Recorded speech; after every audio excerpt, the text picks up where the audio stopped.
تا واده کله کړی و؟ زما یوې ښځې نه بال بچي نو ښه امړه ده ښه. او دا خدای تعالی بله راکړه بله یې نه دا بچي ولې راکړي. ګرانو کتونکو سلامونه کوم. ملب خان شیرپوی یم، کیمرامین را سره یاسر خان دی. دا مهال زه په حضرت میا کلي کې د یو غریب په کور کې موجود یم. دغه بابا دی او بابا په دې عمر کې واده کړی دی او اوس یې دوه بچي چې کوم دي نو هغه شته دي. کور والا هم ورسره ده او دا کور چې کوم دی نو دا د کرایه کور دی، دی خپل نه دی. نو د خپلې غریبۍ فریاد کوي او یقینا چې حقدار خلکه دي. کور کې نور څه نشته دی، خو ته نور ټول کور وګورې نو هېڅ هم نشته دی، ګټه وټه هم څوک نشته دی. یو یې دا زوی دی، دا وګوره دا ماشوم چې کوم دی نو دی زوی دی اورې، او یو هغه زنانه سره هغه دی په هغه غېږ کې دی. ښه بابا څه به وایې؟ نو بس دغه وایم چې بس ما د دا فریاد زما ورسوی ورته نو د ګټې ورته کټ کې پروت یم، بیمار یم او د ګټې بس یو الله مې بس اصل نور سره څه نشته او تاسو ته هم سترګې دي بچي دې نشته غټه؟ نشته که نه که غټ وي خو بیا ښه ول خو تا واده کله کړی و؟ زما یوې ښځې نه بال بچي نو ښه امړه ده ښه. او دا خدای تعالی بله راکړه بله یې نه دا بچي ولې راکړي. دوه زامن دي.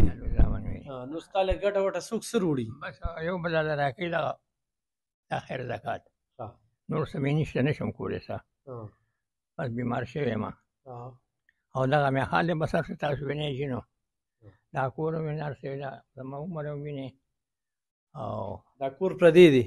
پردی خپل کور نشته دی ښه. او بس پردی کور به یې کور سمه کرۍ ورکوې دی که نه؟ څو؟ نو بس دغه 2000 روپۍ مې سره نه دي. 2000 څوک درکوي؟ نو دا به خیر زکات مونږ ته خیر زکات خلک راکړي چې مې بربرې څوک راډروي او داسې بانډه کې دی. ښه خورې څه به وایې په دې موقع باندې؟ ژوند څنګه روان دی؟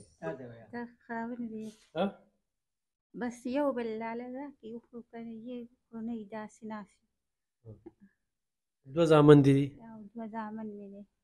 خاوند مې کار نشي کولی، کار نسوال بس داسې ناست وي یو بل لاله ورکړي وخورو. دا بابا دې خاوند دی؟ او دا مې خاوند دی. خپل خپلوان د سره کومک مرسته کوي؟ خپل خپلوان هغې ځان غریبانان دی هغې وس نه کېږي خو هره.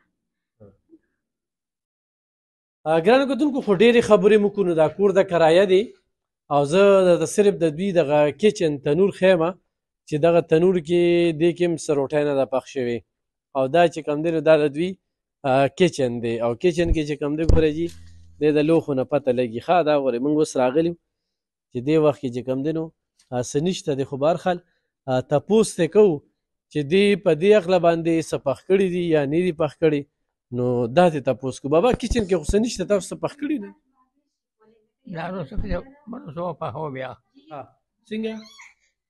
دې کار مار نشي کولی، روزګار نشي کولی، یو بل موږ له راکړي وخورو او که یې نو وخورو که نه وي بس داسې ناست یو. ته دې کې څه پخ کړي نه وي؟ نه نه تنور موږ څو نه دي پخ کړي، داسې ناست یو.